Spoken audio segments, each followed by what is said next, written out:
Okay guys, magluluto tayo ng kalderetang kambing.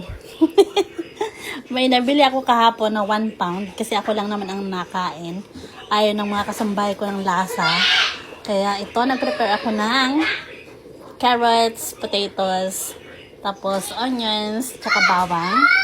May nanghihinaing akong buksan itong itong tomato ko dito na kaya itong ketchup na lang ang gagamitin ko, banana ketchup. Itong pangmantika ko, coconut oil, tapos lagyan ko ng konting chickpea at saka coconut milk, pampatiken ko sa kanya. Eto na, nagbo-boil na yung karne. 1 pound lang yan kasi gusto ko lang itry. And i-half cook fry ko muna itong itong potato at saka carrots. Coconut oil ito. Ayan. What do you call them? Caldereta. What? Goat meat. Stew goat meat. Ito ang aking dalagendeng.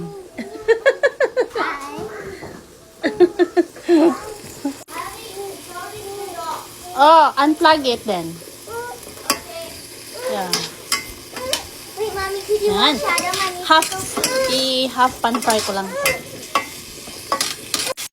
Ito na guys, half cook na siya. Half lang yan kasi lalagay ko naman mamaya sa sa stew. Then, igisa ko na yung bawang tsaka sibuyas. Yan. Peekaboo! I-mix-mix natin ang ating bawang tsaka sibuyas. Ayan. Saka natin ilagay itong sinangkot siya nating goat meat.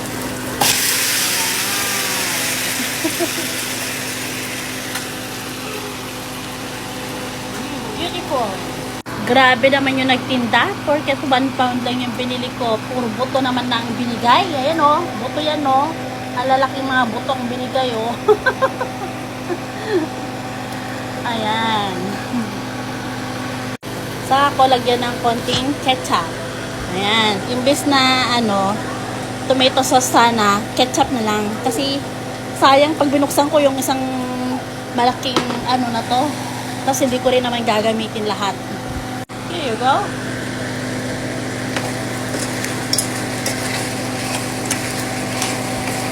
Dating timplado na guys, yung pinakuluan kong goat meat kanina sa separate pot.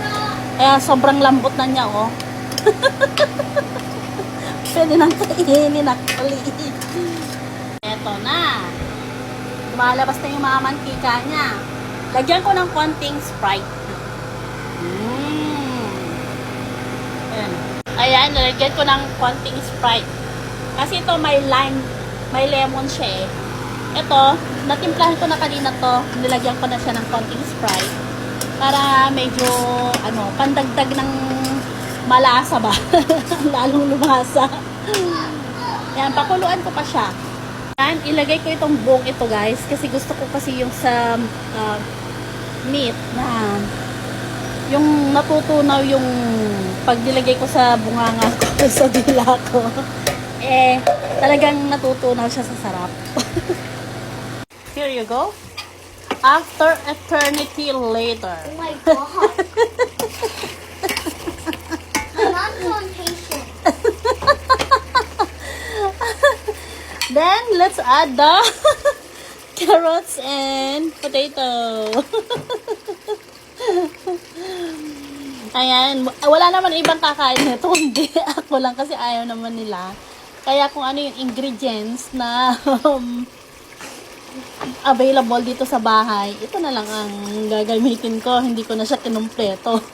Wala din naman akong bisita. Kaya para sa akin lang naman. Ito yung mga ingredients na kompleto na available dito sa bahay. So, ito na ang gagamitin ko.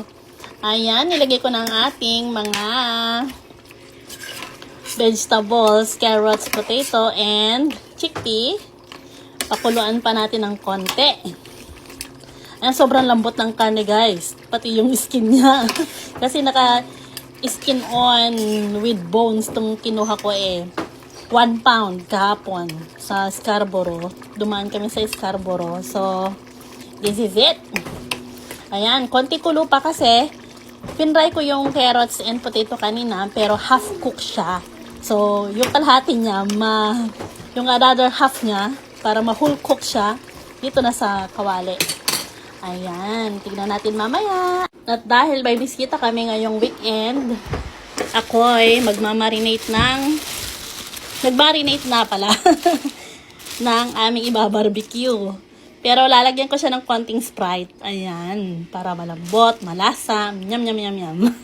Marinate ako ng mga karne-karne. So, ito guys, after 1 eternity later. Ayan. After 1 eternity later. Maalala ko yung nanay ko noon, nilalagyan pa niya ito ng bell pepper, red, green, and yung orange, sabi niya. Para, ano daw, tapos yung pineapple tidbits. Yung nakat-cut siya ng maliliit. Kaya yung lasa niya medyo maasim-asim na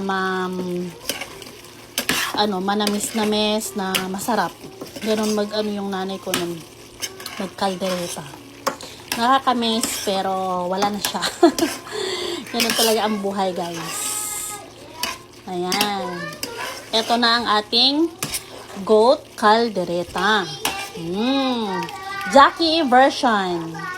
Hindi man siya perfect, pero simple lang siya. Kung ano yung mga available dito sa bahay na pwede kong ilagay, yun na lang ang nilagay ko. At saka hindi rin ako naglalagay ng pampalasa, guys. Hindi ko nilagyan siya ng pampalasa na nabibili sa kung saan-saan. Ito ay authentic and original taste. Ayan. Okay, bye-bye!